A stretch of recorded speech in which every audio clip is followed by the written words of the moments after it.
This might not be the most touching or the funniest talk you will ever hear, but probably one of the most crucial. If you want to find out how you can live focused and with impact, and I mean long-term, without burning out, then keep listening to the end. And I am so grateful that at the start of my 20s I had a few people in my life who taught me a few secrets that I want to share with you today. And I'm convinced that they can make an unbelievable difference in your life.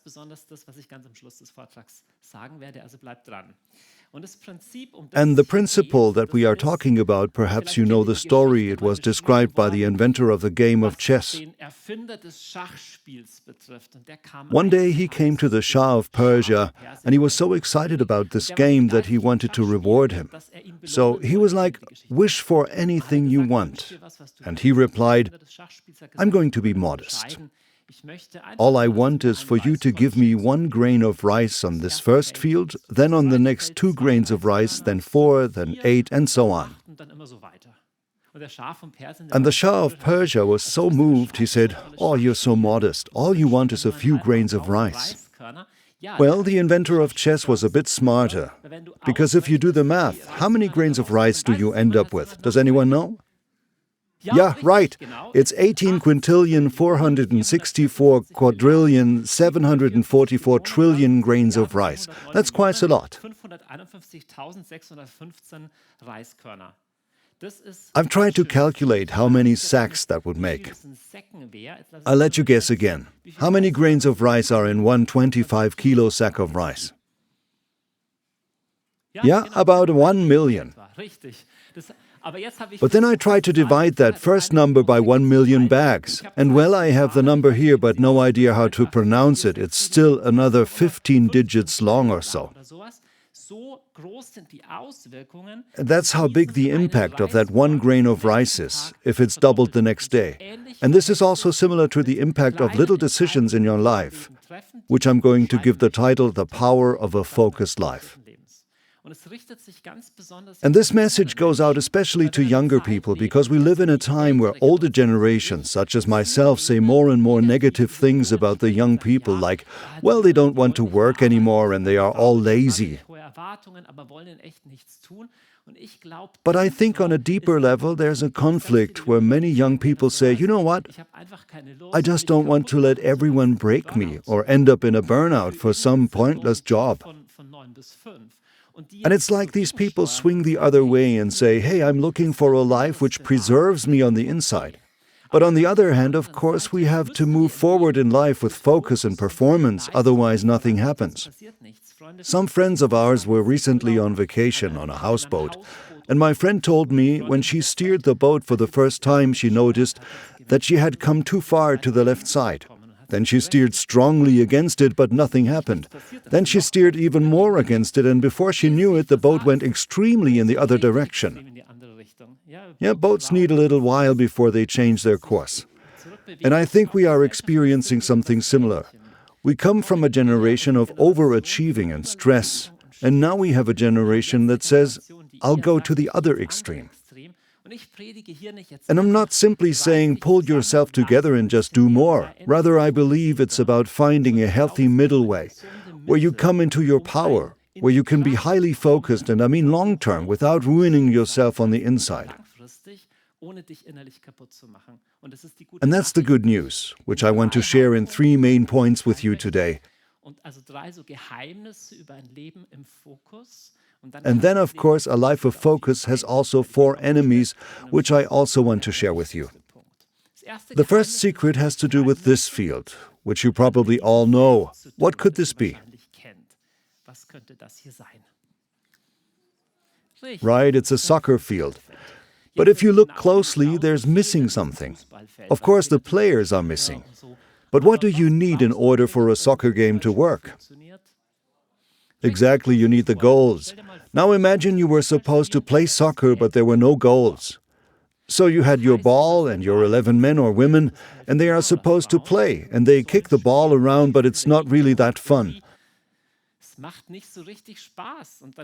And then there is the coach saying, pull yourself together, work harder. I told you already to work as a team. But you have no idea what you're supposed to do. Such a game won't be any fun and will totally overwhelm you. And the first thing I want to share with you is this. To have a vision is like having a goal. And when you have a goal, the whole game gets more fun. Now imagine these 11 players are running around and suddenly get the information that's the opposing goal. And your job is to kick the ball in that goal. What would happen to the energy levels of those players? They would say, okay, suddenly we understand what the point of this whole game is. They wouldn't say, oh, it's so stressful, it was so much more relaxed before. It wasn't more relaxed. You were wasting so much energy before. What happens with a vision is, a vision releases your strengths.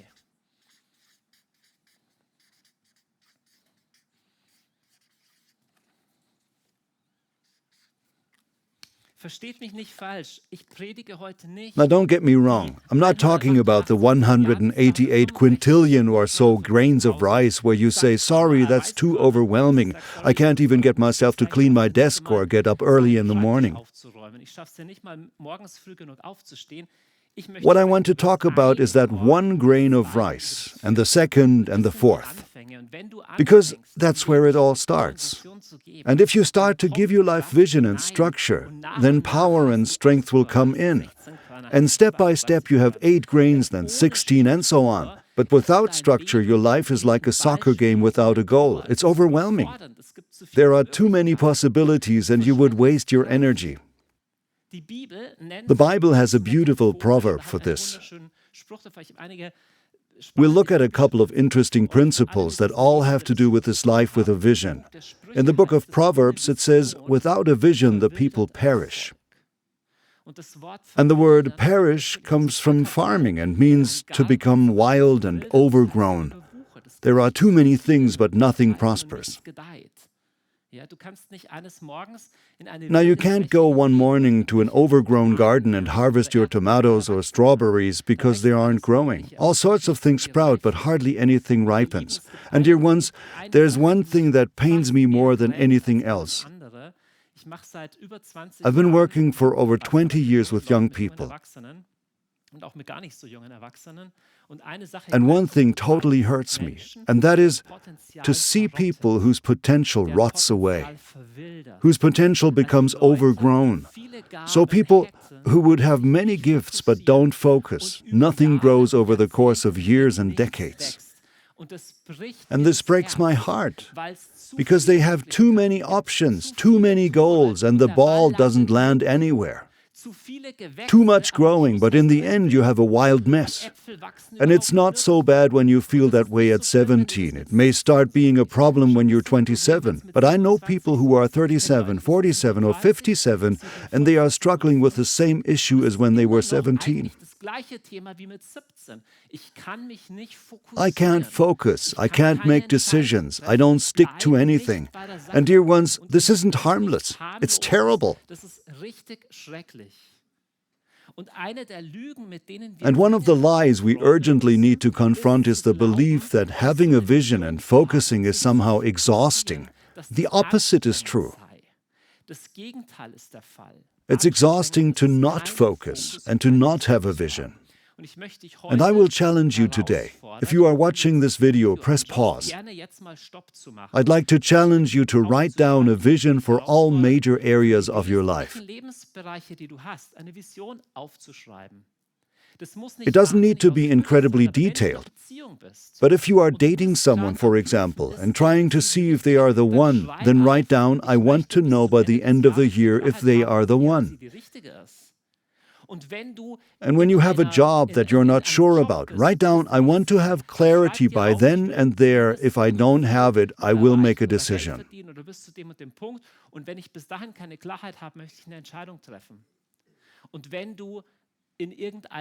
And if you have a hobby and think you'd actually like to get better at it, then write that down.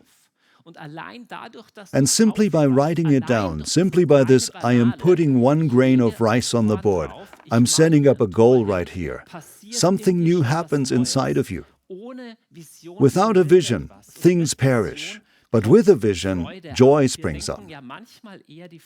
We think we have joy whenever we relax and don't make things clear, but that's not true. I don't know if any of you know the science about the topic of flow. That was about 10-15 years ago, published by an author whose name is very hard to pronounce, Hartl.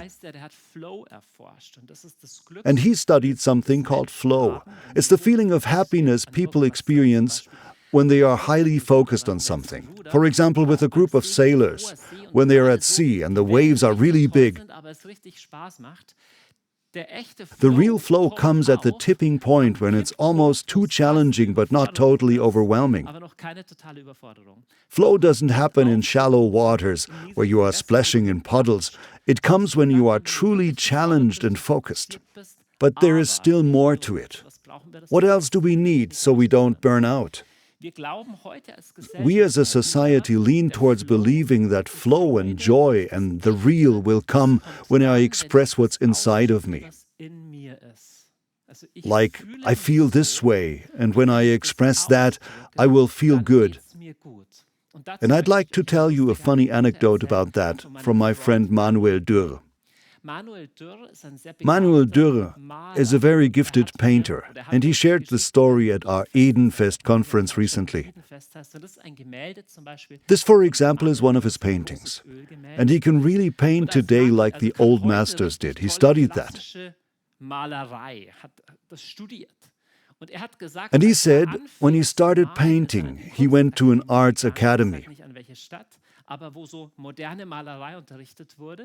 And there he was taught, there are no rules. The only rule is just express yourself. Do anything.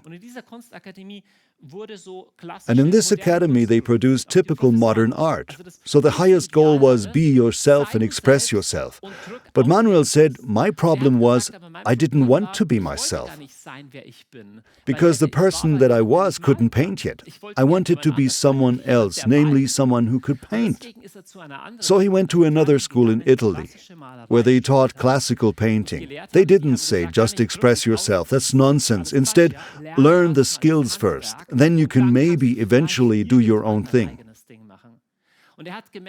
And he noticed in the process of learning to paint, he became a new person, namely a painter that he hadn't been before. And the following is important for you to get. I call this principle, what you aim at determines who you are. Or what you steer towards determines who you are.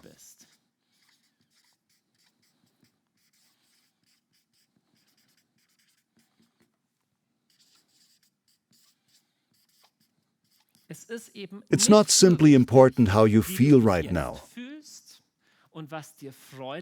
or what gives you joy, or what fits you right now. Instead, who you are is also defined by what you aim at, what your focus is. You will become more and more the person you envision yourself to be. And the thing is, you don't notice much within a year. There's a saying that is very true. We overestimate what is possible in 1 year and underestimate what is possible in 7 years. We think, I'll make some resolutions and do this and that. Then the year goes by and nothing changed. But what happens in 7 years can have a huge impact. And I'll claim, if you develop a mission for yourself, I want to stand at this and this point in 7 years, in my relationships, in my job, whatever it is, the chances are quite high that you will actually get there. I believe that we underestimate the power of focus. We underestimate the power of vision. And I'm also saying that as a person, you never know how old you will become. But I would say I'm probably in the second half of my life. And I think in our younger years, we underestimate that a lot. You shoot in this and that direction, but we underestimate how many grains of rice we end up with if we only would focus consistently on one thing and stick to it. I think this is very much the truth. You reap in the second half of your life what you have sowed in the first, in many different ways. I think that also applies for our diets and health, but also for our life vision, calling, and relationships. You really reap what you sow.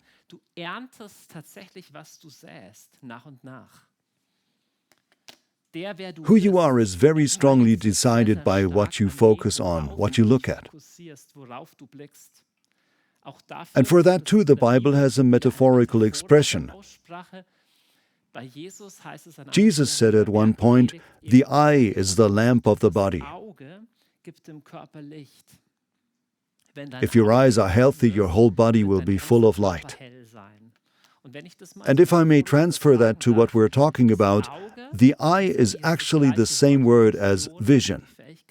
The ability to see. The eye is the ability to focus myself on something. Because I can't see everything all at once. We need to look at one thing at a time. And now Jesus says, the eye's job is to make the body, the whole person, filled with light. That's why it's important that the eye is light and healthy.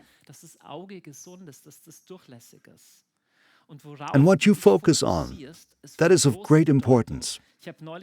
I recently heard a proverb, which is also very accurate. Whenever you get upset about something, are angry or scared, ask yourself, will this matter at all in 10 years? And if not, then forget about it and keep going. We always hear things like that, and then we forget it again, but it's still the truth. If you think back to the year 2013, that's 10 years ago. Or if you think back to the year where you graduated school, what you thought about back then, 70, 80, or 90% of that probably doesn't matter at all anymore. But which things do still matter today? What things were a place where you put your grains of rice and where you meanwhile enjoy the harvest? I didn't promise you that this would be the funniest or most emotional topic today, but it's so foundational for you to start taking responsibility for where you aim at in your life. Because if you don't know where you're sailing, no wind will be good for you. The wind can come and go and you won't get anywhere. And really, I'm not only talking about the big decisions in life, but also the small steps. Now, you might say that sounds super stressful. I'd rather tune out. I already have so much to do. The dishes in my kitchen are piling up too high. The kids are stressed out. And I need to take the garbage out and go to the dentist. And the normal stuff is already too stressful, so don't come and bother me with focus too. I want to show you why that's a mistake. I think the moment we multitask, that means when we are not focused but doing many things at the same time, we are not relaxed and not focused either. You know, we live in a time of multitasking. That means we are not focused, but we are doing many things at the same time, and we think that's somehow relaxing. We can do everything at once and don't have to concentrate ourselves. But multitasking is done by animals in the wild who feel unsafe. Wild animals need to multitask because they need to eat while checking for predators and move on because they are unsafe. But multitasking keeps your brain in an alert mode. And I'd like to show you that right now. I think the majority of people around us and we ourselves live like this most of the time.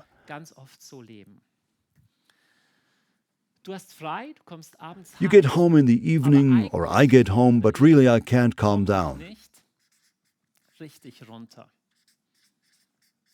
That means There's not much going on outside.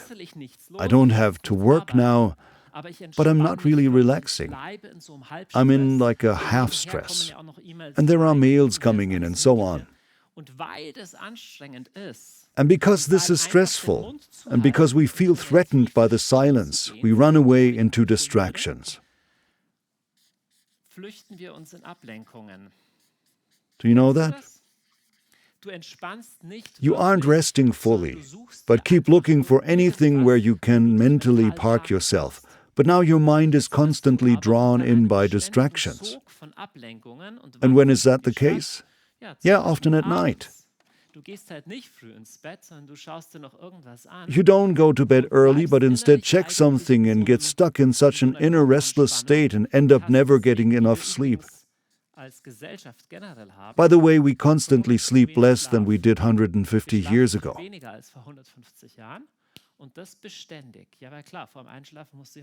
Yeah, because before you go to bed, you have to check your phone. And because you don't sleep enough, your performance goes down sooner or later. You can't concentrate so well.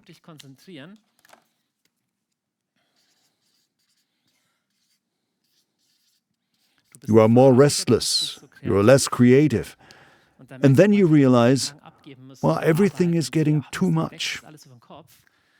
And that makes stress worse.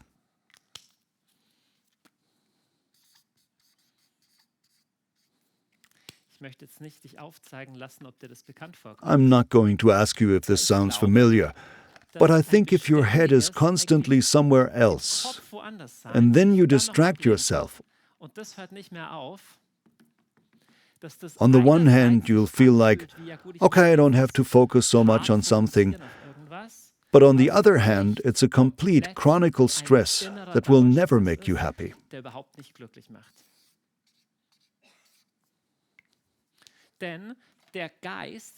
Because the mind, which is just hanging around and which is without inner structure, will never find rest and will never really be productive. And I think that's the real pitfall of my generation and the generation below.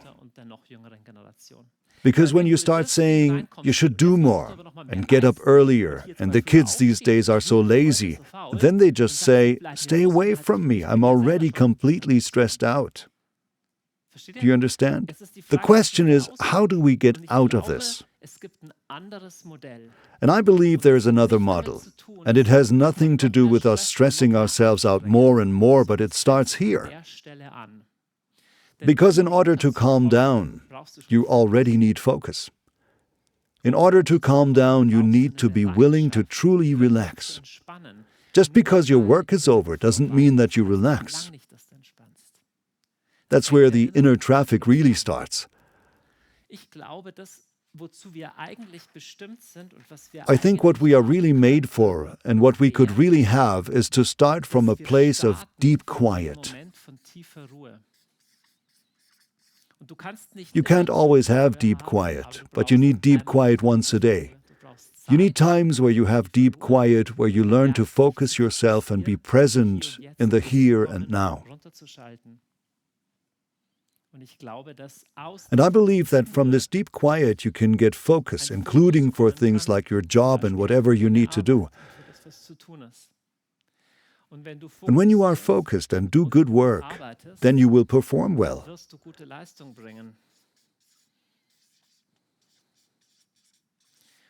And when you perform well, you will sleep better.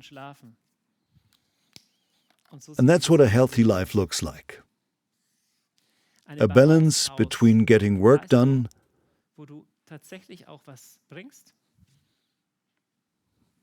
and quiet and sleep and inner focus. And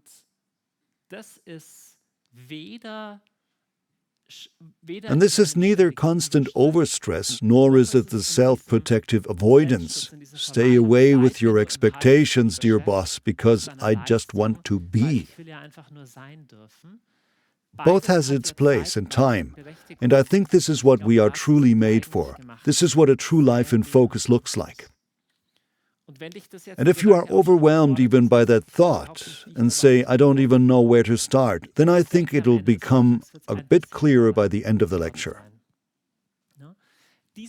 These models are two very different ways of living a life. This life model is a model in which I simply have to survive until I finally calm down, so I work in order to eventually get some quiet, but that day never comes. But this model starts somewhere else. And I came across it when reading the creation story in the Bible. There the creation is described within 7 days, and it says, and there was evening and there was morning, for example, the third day. So it starts with the night. It starts with rest. And there is a deep truth to this, that we need to learn to go to bed on time, to sleep well, and just have times of rest in life. But not rest for its own sake, but there was evening and there was morning. But rest so we are more focused and productive in our work. Because the beauty of being productive is work also lets us grow. Work comes with its own reward, that we see our abilities grow. I also learn to be part of a group and my limits are expanded. Our goal as humans is not just to hang out and relax. The idle mind is not relaxed at all. Avoiding work will not necessarily make you relaxed. That's just like saying, I only want to breathe out because breathing in is so tiring. Just as day and night go together, you will only have a healthy life when you have phases of work and phases of rest. And focus means you really have time for both. And I think we live in a time where we don't have time to rest and therefore also don't get so much work done. We Germans work on the fewest hours in the whole world and human history. And our performance goes down with every generation, but we still live with more stress symptoms. And that's extraordinary. And it won't help to say we're all too lazy. The roots are deeper, and I think it totally has to do with this here. I'm sharing another Bible passage with you again, in Psalm 147. It's a text about Jerusalem. And it says about God, He grants peace to your borders. You as a human being need boundaries, and God wants that there is peace on them. That means that the boundary isn't always being negotiated. In the Ukraine, they currently don't have peace on the borders because someone wants to invade those borders. And when there's peace in the borders, then everything has its place. But dear ones, that's the definition of structure. I've said that I have 3 secrets for a focused life for you. The first was that vision unlocks strength. The second is, what you aim at is where you are going. And the third is, focus brings rest.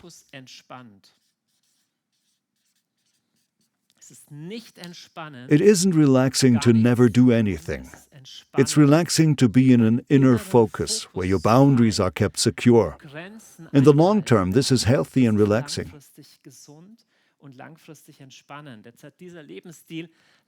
But unfortunately, this lifestyle also has 4 enemies. I've already mentioned the first enemy, and that's the fear of a burnout. Every day and age has its own favorite disease. 120 years ago, when Sigmund Freud was alive, it was hysteria.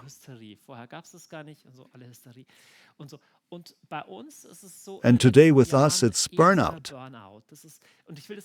And I don't want to downplay that. Burnout is a very serious thing, and there's a lot of misunderstanding about it.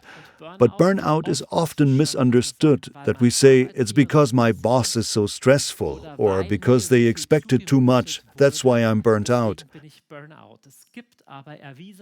But the truth is, there is no proven connection between the amount of work we do and burnout. Which means there are people who don't actually have such a high workload but still burn out. There are people who have an enormous workload but never burn out. There are other factors. There are, of course, deeply psychological reasons. I can't talk about this, I'm not a therapist, but it also has to do with this. I just want to say you don't avoid burnout by avoiding your work. Because there are people who are unemployed or do very little in between college and sabbaticals, but in that situation then suffer a burnout. By the way, they are describing something in literature which they call a bore-out. That is being bored to death. It's like you are so chronically not challenged that it drives you to a burnout. So burnout is a symptom that you are not focused on the inside.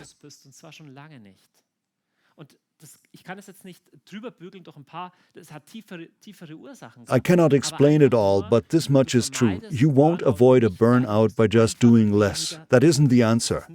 Burnout doesn't come from too much workload. It has other reasons. I believe there are people, and I even know such people, who work a lot for decades and aren't burnt out at all, because they are in an inner focus, and I believe we are called to move in that direction.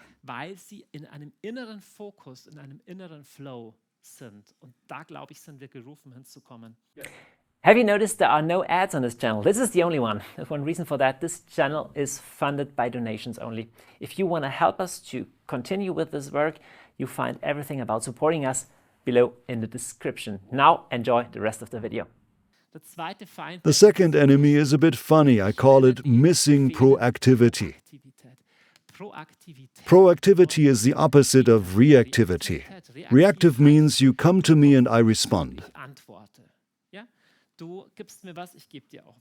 Proactivity means that I myself have the idea of doing something. It means I take action on my own. And there are people who chronically lack proactivity, so they generally just sort of float through life, even sometimes with a religious touch. I'm waiting for what doors will open. I let God lead me. And it sounds good at first glance, but on the second, it's kind of odd. Because in other areas we would never think to say this. If someone said, I don't want to do things on my own, I want to receive it from God. They would never say something like that when it's about whether you should brush your teeth or not. You would never say, I don't want to interfere with the power of God, I will only allow God to brush my teeth. No. There are things that you are responsible for, like brushing your teeth. Then there are things which God is responsible for. But it's a religious illusion, it's a daydream to think that God will take all responsibility from you. God created Adam and Eve and gave them the task to cultivate the garden. That has to do with work. So you can't just say to God, do my job for me. And if you have a boss who hired you, how long will you keep your job if you say, dear boss, I don't want to hinder your work by doing anything? Your boss hired you so you would do something. God created Adam and Eve so they would do something. That means proactivity is written into us as human beings. It's important. You should be proactive. For this, there's some totally amusing Bible verses. In the Old Testament, you already see it all, including our little tricks for why we sometimes aren't proactive. There is one that is so funny in the book of Proverbs. It says, the sluggard says, there is a lion outside. I'll be killed in the public square. That's really interesting. I don't want to accuse anyone of being lazy. I imagine that what I just described as lack of proactivity, the Old Testament would use the word lazy sluggard. Here they describe someone who is afraid that something could happen. And this should be taken seriously because the truth is, something could really happen any time. And then there is a mechanism in us that says, then I'd rather do nothing at all. But of course this is false. When you do nothing, you are the most unsafe of all. But this tendency, maybe you are also a person like that. You have an idea, but it could go wrong or something bad could happen. That's a killer for proactivity. So if you ever want to get into flow, you will have to face that. The day will never come where there are no potential lions out there. Yes, it can happen that there's a lion out there. But the Bible says the sluggard says that. So on the inside, there's always going to be a voice that says, don't go, not today, because there could be a lion outside. Or another version of this is in the book of Ecclesiastes. Whoever watches the wind will not plant. Whoever looks at the clouds will not reap. Do you know people like that? They analyze and think and then again from the other side and weigh again. And 5 years later they are still thinking and could explain to you 48 reasons but are doing nothing about it. So I have no easy answer for you, except that the lack of proactivity is your personal enemy.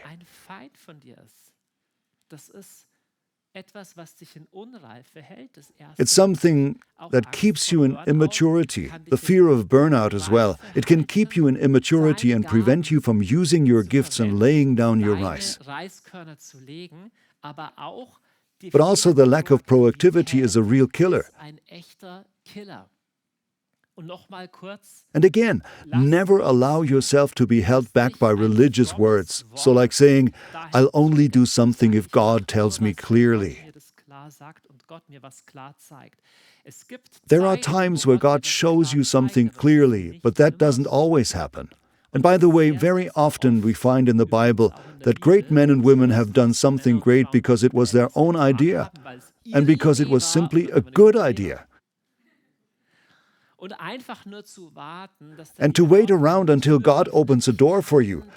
I can almost not stand this overly charismatic attitude anymore, because it's just an excuse for many, an excuse for being passive. And 20 years later, they still are waiting for that door to open, but nothing happens. The third enemy you probably already know. I call it the tyranny of the urgent. And there's a story of a famous farmer who gets up one morning and wants to bring in the harvest, but it's already the end of July. So he gets up but realizes he can't find his slippers. So he goes into the basement to get those, and while he's there, he trips over the phone cable and rips the cable box out of the wall. So he thinks, oh no, I need to fix it. He goes to the next room and wants to get the hammer and sees that the cat is sitting there and the cat isn't allowed in the room. So he carries it outside and he goes outside and he sees the mailbox is full. So he opens the letters and sees that there is a demand for a missing payment. Then he goes to the phone to make the payment. But oh no, the phone isn't working, and so on. And before he knows it, it's evening and the cat came back in the house and the wheat was still not brought in from the field. Who of you knows this farm? Yeah? Now you probably have heard of this famous square about urgent and important. Yeah, I'd like to tell you something new, but it's still true that focus on important things is often really hard. There are things that are urgent and things that are important. And important means in the long run, it will take you closer to your vision and your goals. Yeah, that's important. But then there are things that are just urgent. And urgent means it's yelling at you now and wants to get done right now. It rings at your door. You don't know whether it's truly important to open up, but it's just how it acts. And then there are things, and that's the main problem, that are very important but not urgent. For example, going to cancer screening. If you don't do that, it's not urgent. You could go in 2 or 3 months, but in the long run, it's really important. It's not urgent for you to spend time with your kids today, but if you never do that, you will have real problems with your family. And you can apply that to anything. There are things in your life that are super important but not urgent. And then there are things which are super urgent but not important. That's the usual clutter that builds up. And the problem is that this area, which is so important but not urgent, that this part gets forgotten. This urgent, important segment is, you get a call, your wife is in the hospital and you have to come right away. You wouldn't hesitate. You would go right away. The things that are neither urgent nor important is just a bunch of distraction. Wherever it's possible, you should throw that in the trash. That which is urgent and important at the same time, you should, of course, put at the top of the list. And the stuff that is important but not too urgent, you can delegate that. So either someone else can do that for you, or you plan time for it. So when you know that the garbage needs to be taken out once a week or something, then you plan for that. But the key is, you need to learn in life to make time for this segment right here. Because otherwise it will be forgotten in the long run. There's a lot to say about time management, but it's just important that you know this principle. The tyranny of the urgent means the day will never come where there are no urgent things, where the cat got in the house, where the phone line broke. But the real important task for this farmer would have been to bring in the harvest, because that had to be done today. So, where are the areas in your life that are really important, but you still always have too little time for them? That's your grain of rice. That's what you put on the chessboard. Because that day will never come where you have enough time. The tyranny of the urgent will never stop. You can only defeat it if you keep coming back to your inner focus. I'm getting to the fourth and last enemy of a focused life. You can, by the way, also pause the video and ask yourself the question, what are the things that are not important but only urgent? And where are the things that would be really important that affect my spiritual life, my relationships, and so on, but for which I never have enough time? And for those things, you really have to make time.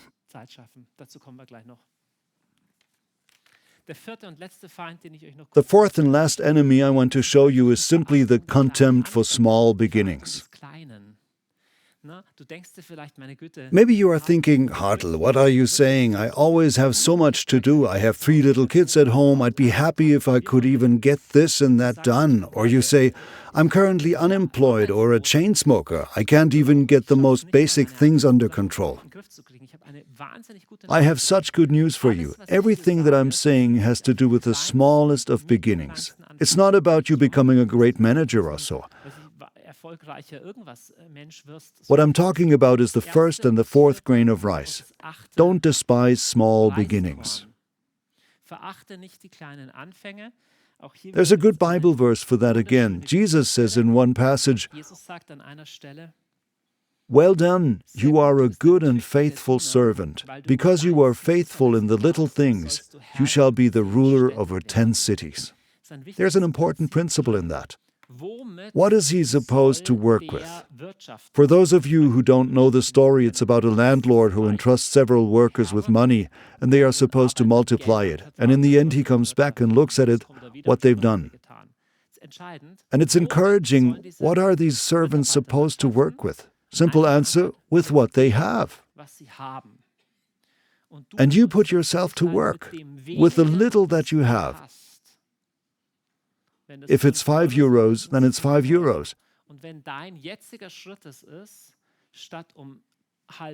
And if your step is instead of waking up at 8:30 to get up at 7 o'clock, or instead of never exercising to go exercise once a week, or to go from never doing anything for your spiritual life to now doing something 10 minutes a day, then that's a small beginning.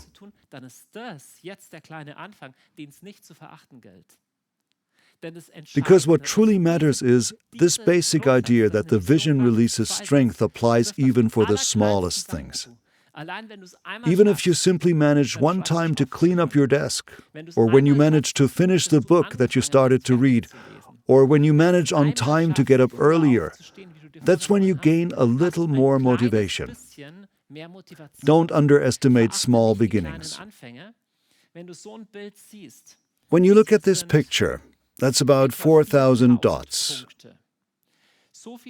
That's how many days you have in a little less than 15 years.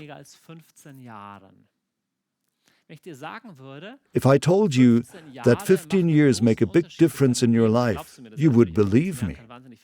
But 15 years is put together from simple individual days, where you wake up in the morning and brush your teeth and so on. And from all these individual days, something bigger grows in the long run.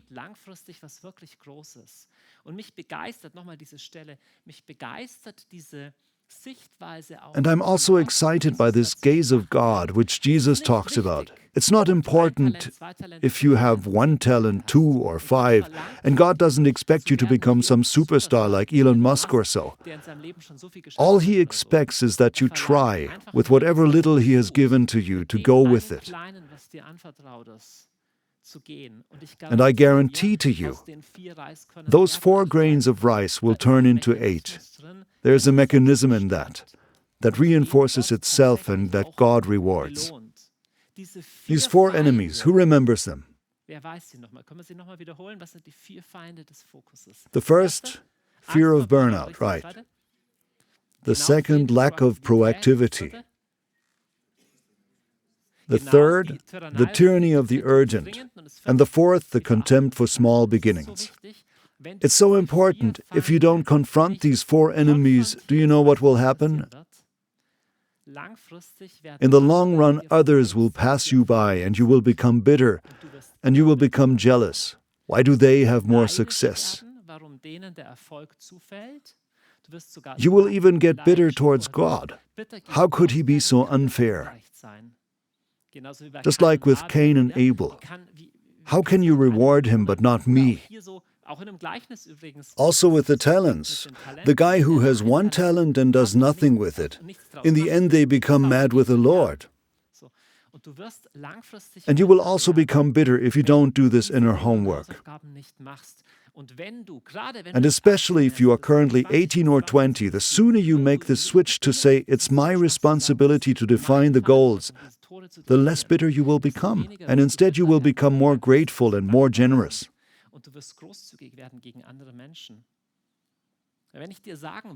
If I told you, you are wasting your life, that's a terrible thought, because you only have 1 life. Imagine you get to the end of your life and would have to say, I've wasted my life. That's a horrible thought. Or if I told you you are wasting 15 years. I don't know how many years I've got left. 15 years isn't so bad. But to waste 15 years, do you know what that looks like? To waste 15 years looks like you're wasting 1 hour. You just do that a few thousand times, and how often do we waste an hour? Just take a look at your screen time. And I'm calling myself out too. But to waste our lives, to let our lives pass in front of us, it's not even relaxing. It's not even exciting. Instead, in the long run, it makes us completely frustrated and doesn't make us happy at all.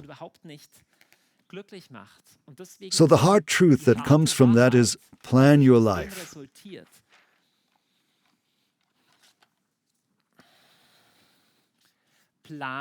Plan your time.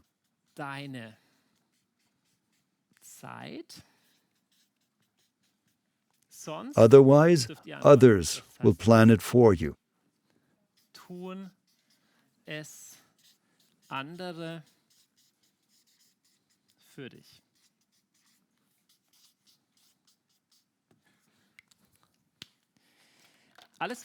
Everything I'm talking about has to do with time,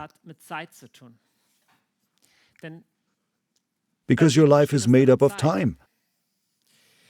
And to waste your time, the way I just showed you, you know what that looks like? That looks like wasting your life. Wasting time means to waste your life. And it's not like your time is suddenly gone. It simply means the time that you don't plan is planned by others. Those times where you don't take time for what truly matters, they will not be left empty. The day will never come where you have time, instead others will come with their urgent things. And you will even let that happen. Schedule your time, otherwise others will do it for you. Concerning time, there is also an incredibly uncomfortable but incredibly helpful method. It goes like this. My kids have for the last 2 days been going back to school. School time is back in season. And for your spiritual life, your health and your relationships, few things are as helpful as the good old timetable.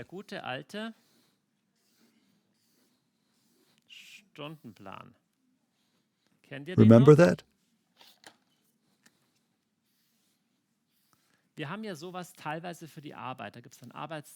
We also have something like that for the workers. But I still would like to challenge you. The things that you consider important but not urgent, schedule those in your weekly timetable.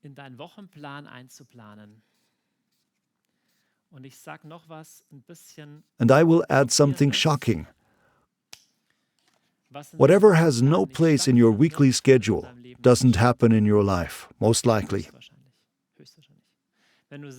If you tell me that your relationship to your kids is important to you, but you can't tell me where you actually make time on your schedule for them, then it's only important in your head, but not in your actions. If you say my spiritual life is important to me, then let me ask you, but where does it take place in the 168 hours we all have each week? 168 hours is quite a lot. I don't know how many hours you work, maybe 40 or 50 hours, how long you sleep, maybe 50. But even that is only 100 hours put together. So it's not that we have no time, but we use it for different things. And what you spend your time on determines the direction of your life.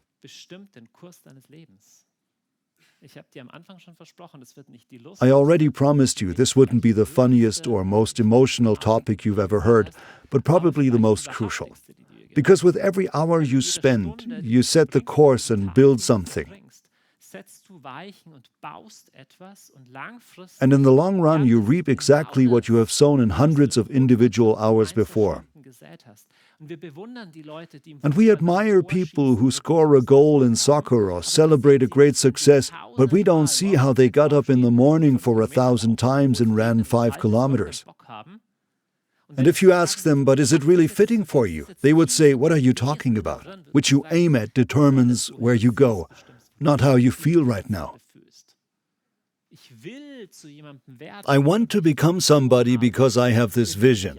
And dear ones, that also applies to your spiritual life. And I don't like it how often we over-spiritualize our spiritual life. At this point, I owe a lot to an American Bible teacher whose name is Mike Bickle. He influenced me a lot when I was in my 20s. And he told the people whom he coached, make a time schedule and read 10 chapters of the Bible every day and pray an hour a day.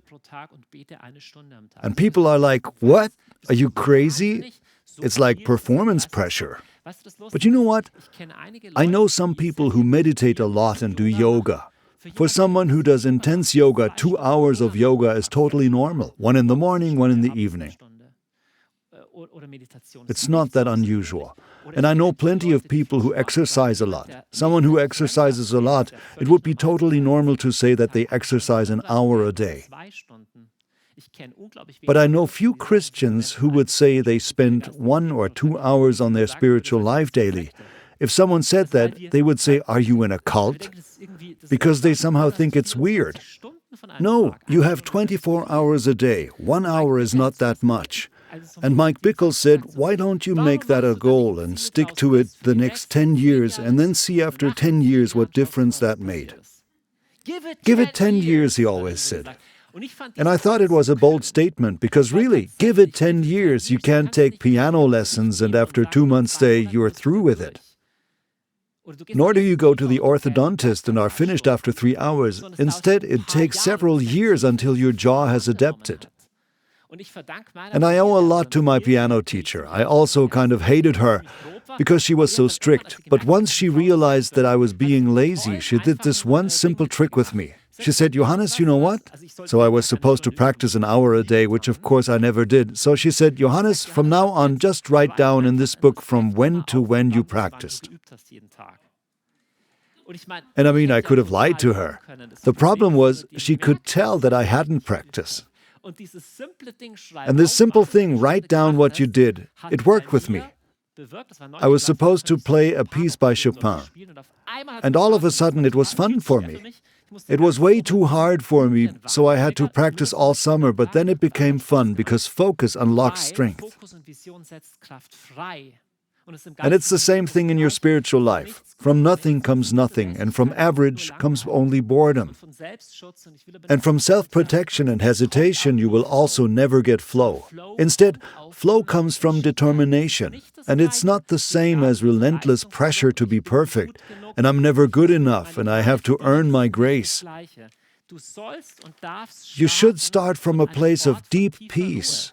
And I would like to challenge you, where is that place for you? On this channel there are also some talks about how to get to this place of rest in God. You need that place of rest. Our starting point is not that we have to earn something. The starting point is inner peace, but it's not the end goal. From deep peace flows focus, and then actual performance. And when you repeat this week by week in a good rhythm, where rest and work alternate regularly, then you eventually get trillions of grains of rice.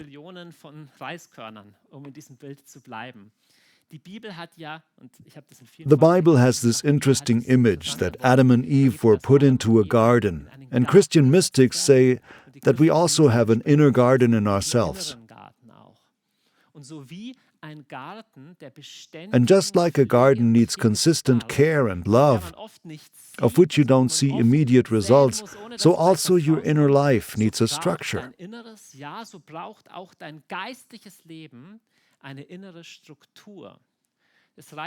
It's not enough that you water the garden once a year or something, or whenever you like, and then 3 days in a row, but you need a structure. And I want to encourage you sincerely, structure your spiritual life. A few years ago, a boy came to me who used to be in the hooligan scene. And he then changed his life and started to follow Jesus and became a Christian. And he said that he no longer goes and beats up Werder Bremen fans, but now he's always so bored. So he didn't have this scene anymore. But what should he do now? When you are a former hooligan, you can't say, come to Bible class once a week. You know, he needs something more concrete. So then I said to him, read 10 chapters of the New Testament every day. That's a little more than 1 hour. And he said, okay, cool. And then he was done after 1 month. Then he came back after 1 month. Then I said to him, go do the same thing again. And I let him do the same thing 6 times in a row. 6 times in a row, the New Testament. Every day, 10 chapters. You should have seen how this hooligan was strengthened in his spirit. Yeah, all of a sudden there was joy and strength there. He was structured and you could see the happiness. And he still walks with the Lord. One last thing. Often we have in ourselves the tendency to stay back from these things because we are afraid of commitment. And I want to end on, it's the last point for this evening, I call it, decisions are your friend. Because if you never make a decision, you are like a person who drives in a roundabout but never takes any exit. Because the problem is, with every exit, you could think it's the wrong one. And maybe it is wrong, but at least then you know it was wrong. And then you can turn around. When you just stay in it, you can't even turn around, you end up nowhere. There are so many young people, and especially young men, who don't make decisions and end up circling the roundabout for a long time. And it's a place of complete infertility. The truth is, decisions are your friend. And Paul says, "For God is not a God of disorder, but of peace." Not a God of chaos, but of peace. I recently talked to a therapist. They care for emotionally very hurt children and take them in. And I asked her, "What do you guys do with these very broken children?" She said, "The most important thing is we eat dinner together every evening. And we teach them a simple life structure, and through that, a lot of healing takes place." Dear ones, chaos doesn't come from God. In the beginning, before creation, there was chaos. And then God says a word. And then order comes into place. And God is not a God of disorder, but a God of peace. And in your life, peace and order wants to come in. And it's a lie that you can't achieve that. You may only be on the second grain of rice, and it's only becoming 4, and you haven't gotten 10,000 yet. Then don't beat yourself up and don't despise the day of small beginnings.